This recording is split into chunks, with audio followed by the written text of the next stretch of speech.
Que a paz de Deus seja abundante no seu coração nesse momento tão especial do nosso reencontro semanal para estudarmos as lições bíblicas da CPAD. Esta lição que nós vamos estudar, que é a última lição desse trimestre. Enfim, estivemos aí no terceiro trimestre de 2013 aprendendo sobre a Epístola aos Filipenses. Muitas coisas nós aprendemos, ricas para a nossa vida espiritual, que tem nos ajudado. Eu quero aproveitar para convidar você que está próximo de São José dos Pinhais, que eu estarei no domingo, no dia 29, último domingo do trimestre, fazendo o fechamento de trimestre na congregação do Afonso Pena, com o nosso amigo, o pastor Eurico, que é o vice-presidente do campo de São José dos Pinhais e toda a sua equipe da escola dominical. Domingo de manhã, domingo à noite estarei na congregação Santos Andrade, no campo de Curitiba, junto com o superintendente Mó Ricardo e toda a igreja, para também trazer ali uma palavra sobre a escola dominical no fechamento do trimestre daquela denominação.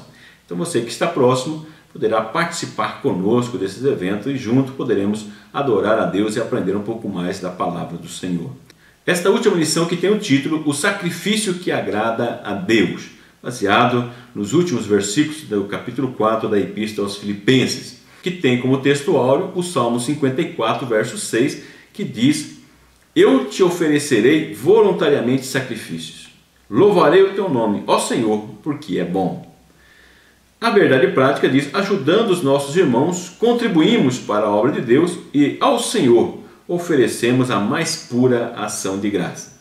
Baseado na leitura bíblica de classe em Filipenses 4, 14 a 23, que diz assim: Todavia fizeste bem em tomar parte da minha aflição.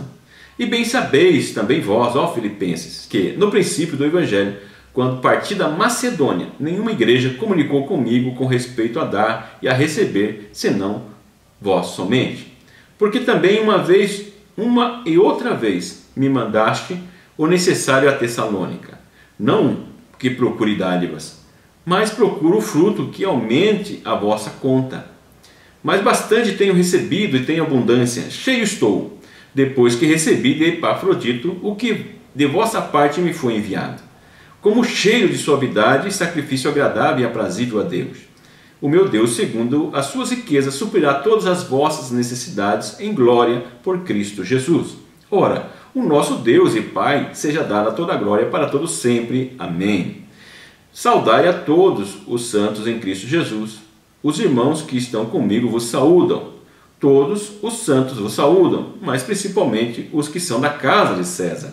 A graça do nosso Senhor Jesus Cristo seja com todos vós. Amém.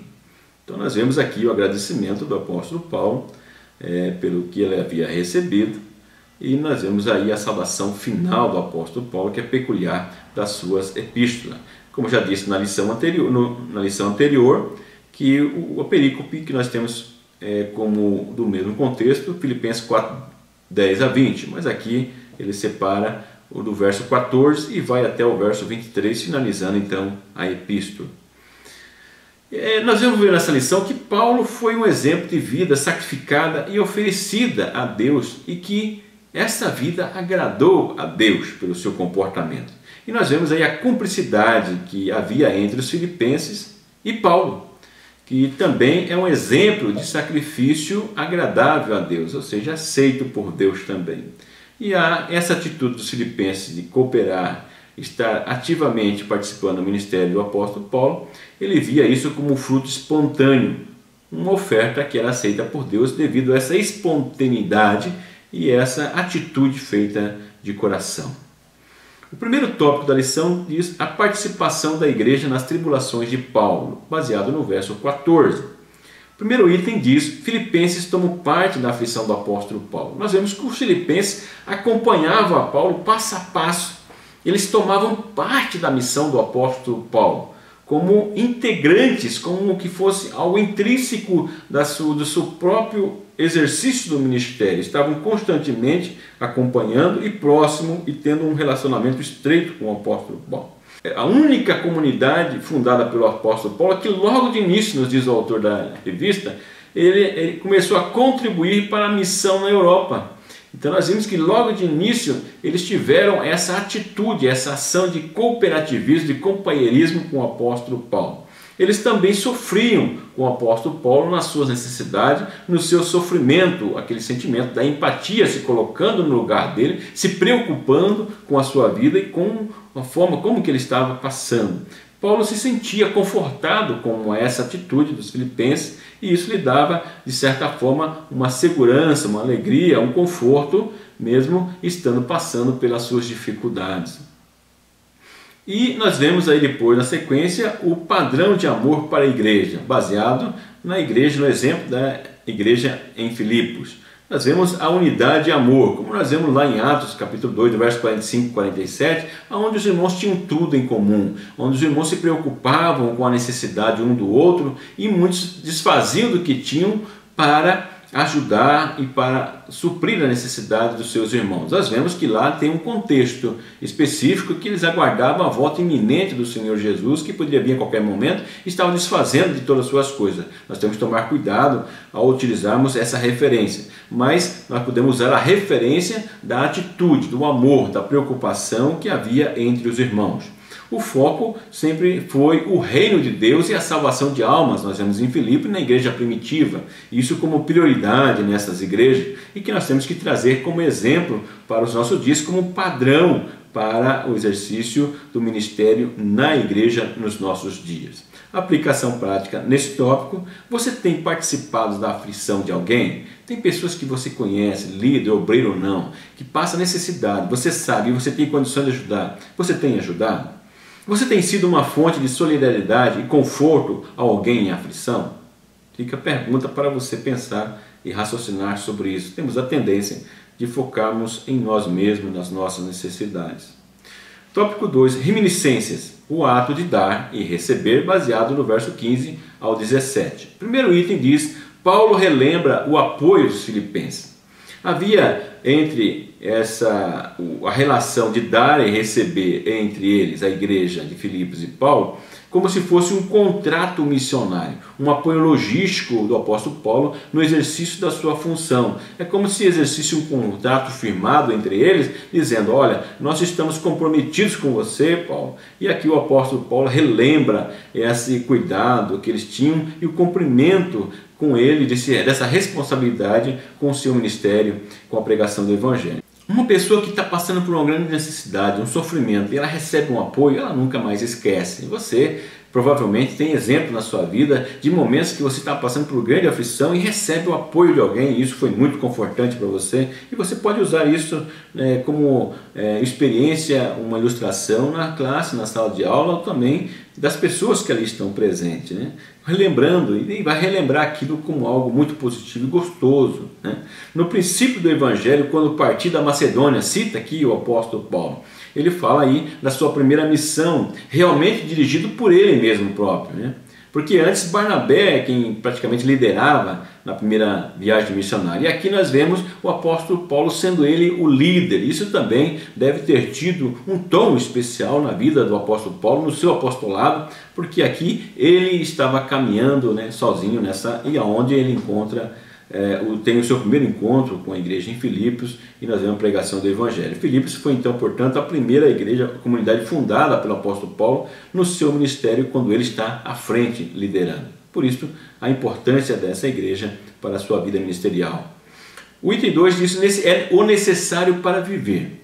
Paulo se alegrou em receber o necessário para a sua subsistência, aquilo que ele precisava, inclusive na questão emocional, o fato de ser lembrado. Como nós vemos depois na epístola a Timóteo, na segunda epístola, como ele, na sua última prisão, ele estava abandonado pelos seus principais companheiros, né? Provavelmente sentindo-se abandonado, a dor de ser esquecido, ser traído muitas vezes pelos seus próprios companheiros mais próximos no seu auge do seu ministério. Então, inclusive, a sua necessidade emocional sendo atendida aqui pelos filipenses, em que ele estava preso, eles estão se lembrando dele. Havia uma troca saudável, dar e receber, entre Paulo e os filipenses. Havia uma cumplicidade muito grande entre a relação da igreja com o apóstolo Paulo.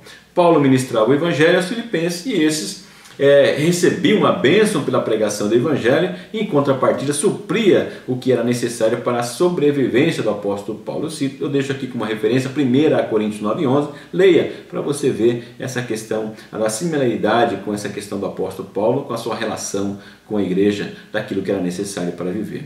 O item 3, não procuro dádivas, é o título do item 3. Paulo era criterioso em aceitar ofertas pessoais. Nós podemos ver isso na segunda epístola a Coríntios, capítulo 11, do verso 12 ao 15.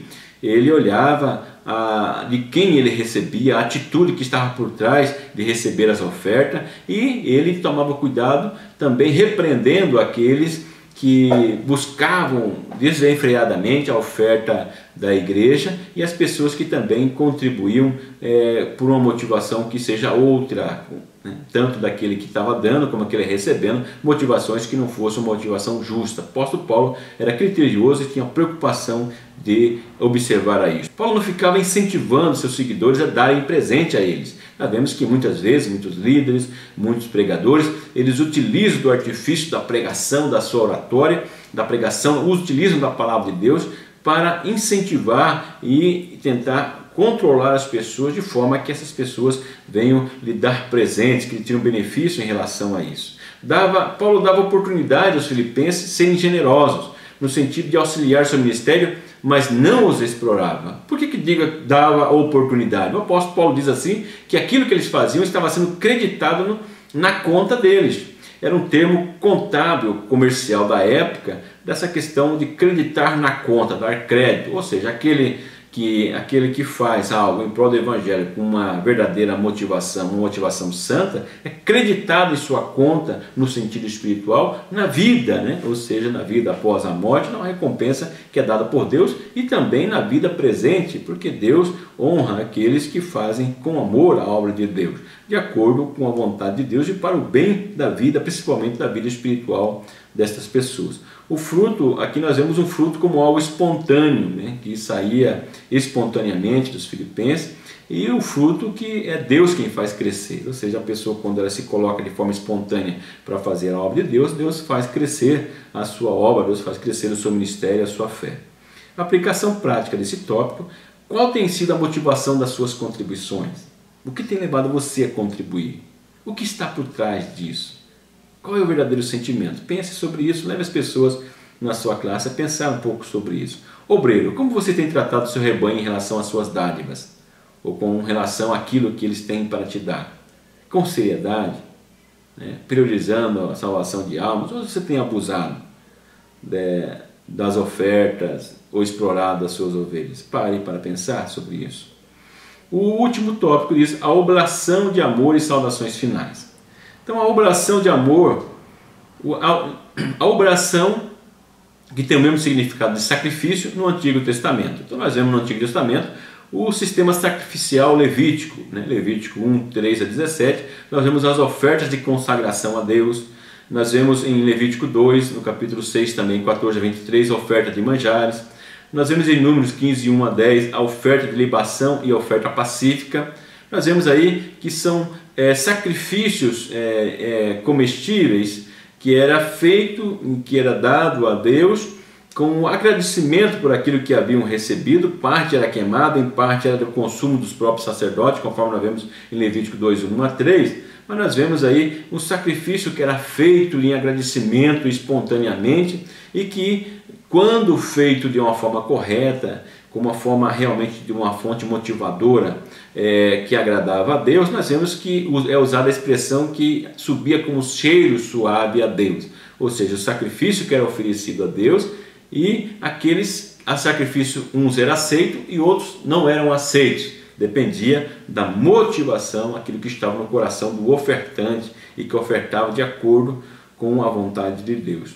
O item 2 diz a oblação, ou seja, o sacrifício e a generosidade dos filipenses. Então, trazendo aqui uma contextualização do sacrifício levítico no Antigo Testamento, trazendo uma leitura, porque a própria 1 Coríntios 10, Hebreus 10, diz que as coisas do Antigo Testamento, as coisas antigas, serviu como sombra, né? E que fazia uma referência a algo que iria acontecer no Novo Testamento, e ainda coisas que vão acontecer no futuro. Então nós vemos aí se realizando na vida dos filipenses, ou seja, um sacrifício, uma oferta que eles faziam. E Paulo considerava uma verdadeira oblação, um verdadeiro sacrifício, a assistência que ele recebia dos filipenses, fazendo uma comparação com aquele sistema antigo de adoração a Deus pelo sacrifício.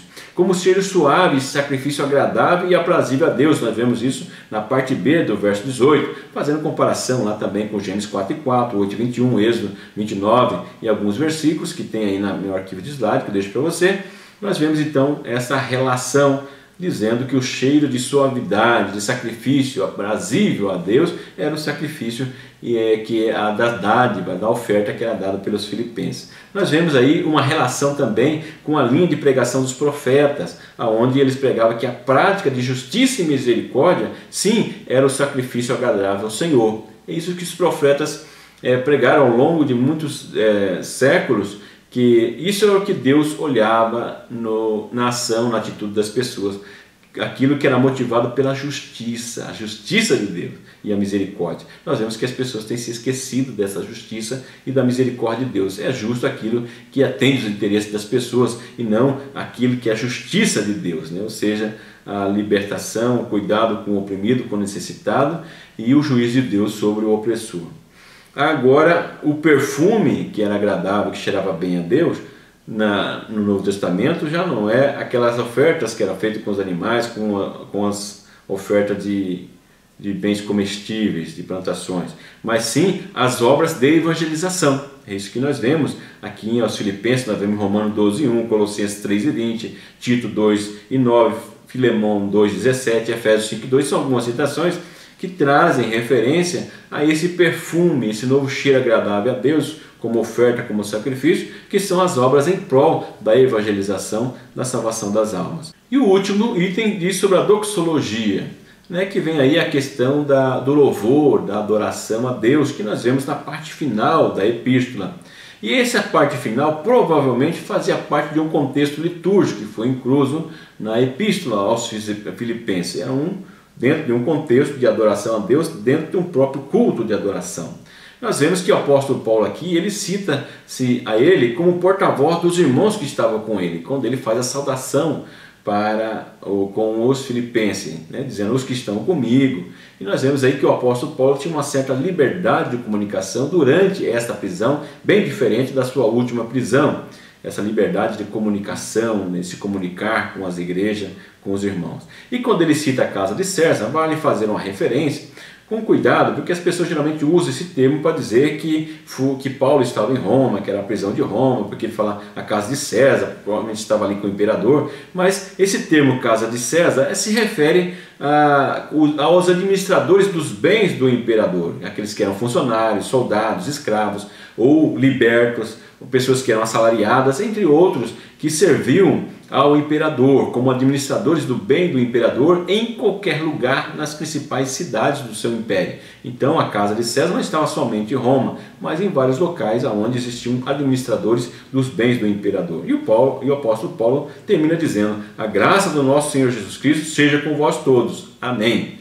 São saudações finais do apóstolo Paulo, que é comum nos finais também das suas cartas. Era uma tratativa já do apóstolo Paulo. Então, eu uso também aqui, parafraseando o apóstolo Paulo, eu uso aqui a saudação do apóstolo Paulo para você, que a graça de nosso Senhor Jesus Cristo sejam com todos vocês que estão participando conosco, que participaram conosco durante o trimestre, você que assistiu 1, 2, 3 ou os 13 vídeos que nós deixamos disponíveis, que a graça do nosso Senhor Jesus Cristo seja com você e com a sua família. Muito obrigado pelo seu apoio e peço mais uma vez que você continue nos apoiando, divulgando e compartilhando os nossos vídeos, os nossos arquivos de slide. Use à vontade, nós estamos aí para contribuir para o crescimento da Escola Dominical. Que o grande e infinito amor de Deus, que a graça e a paz do nosso Senhor e Salvador Jesus Cristo, que a comunhão e a consolação do Espírito Santo esteja com você hoje e sempre. Mais uma vez, obrigado e continue conosco no próximo trimestre. Que Deus continue abençoando.